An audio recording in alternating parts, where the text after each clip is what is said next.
Hi everyone, it's Wednesday, time for a little Wisdom Wednesday. I want to talk a little bit today about skincare and particularly moisturizing in the winter, but I thought I'd just do a quick little review of what we know so far about the vaccines because I know that's kind of high on everyone's list right now. The Pfizer vaccine is up and running. The Moderna will be here soon, and not sure exactly when we'll see the AstraZeneca one, but that is likely going to be after the first of the year. The Pfizer vaccine is likely to be in really large facilities at this point because the way they ship them, they ship almost 1,000 of them minimum at a time. So you're not going to find these vaccines in small offices anytime soon, I don't think.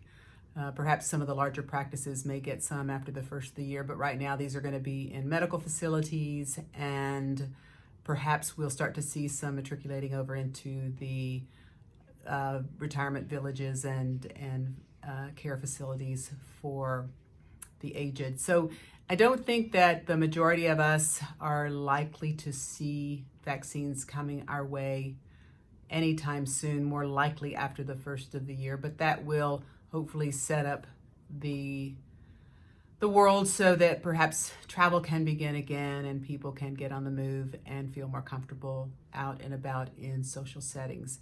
It seems that there will be a period of time that we will continue to social distance and mask, but hopefully we can at least perhaps see the end of the tunnel at this point. So great news.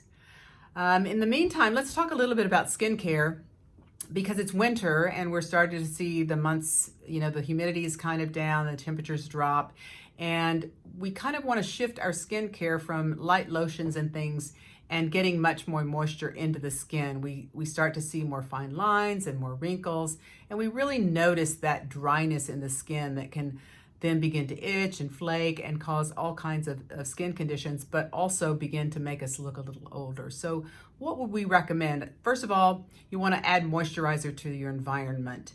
If you are particularly in dry, humid, dry areas, you want to add moisture by perhaps getting a humidifier and using that regularly at night. There's no problems with continuing to do that even during these times. You don't have to do it when you're just, say, I know I use one in Colorado, but certainly here in Dallas, we can use a humidifier to help moisturize the environment around us so that we don't get just that dryness from the environment. And then we recommend that you change your moisturizer from light lotions to ointments and or oils. And especially if you don't have any issues with breaking out, that can be quite valuable. So if you don't have ways of achieving that, certainly we in our office can help you with that with some of our products. But there are plenty out there. Even just using coconut oil is beneficial to the skin. We also recommend making sure, of course, that you get your sunscreen on your face. Although we do want to get access to sun, keeping those vitamin D levels up, but in order to protect the aging aspects of the skin, particularly on your face, we do recommend using a sunblock in those areas.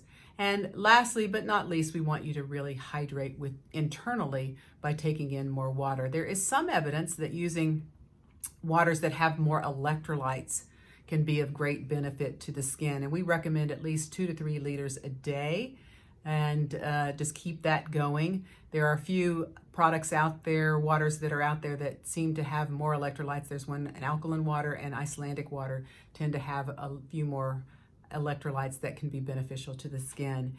And just make sure that you continue to take care of the rest of your skin, not just your facial skin, but dry buffing and using any type of emollient cleansers can be really helpful. So a little bit about skincare for the winter. And if you need any help with that, please feel free to call our office. Annie's always available for a skincare consultation and can be very helpful to help you transition from summer, warmer months where it's more humid into the drier months of winter, and perhaps transition your moisturizers and a few of your other products that might be of benefit to you. Hope you all have a great day, and we'll continue to keep you up in terms of issues that are coming up with COVID. I will tell you that this last week there have been a number of articles and number of review type webinars and seminars on vitamin D and how well it protects us during particularly seasonal flus, as well as with COVID. We know that there is significantly less hospitalizations in people who have optimized their vitamin D level. So I would encourage you to make sure that you do that. And if you don't know what your level is, I would encourage you to get one checked. Hope you all have a great day, and we'll probably have one more before Christmas. So if I don't get a chance to do one next week, I hope I will. But I wish you all Merry Christmas for those of you that celebrate Christmas, and otherwise Happy Holidays for all the rest of you. And I hope this season is full of joy and family time. Till next week.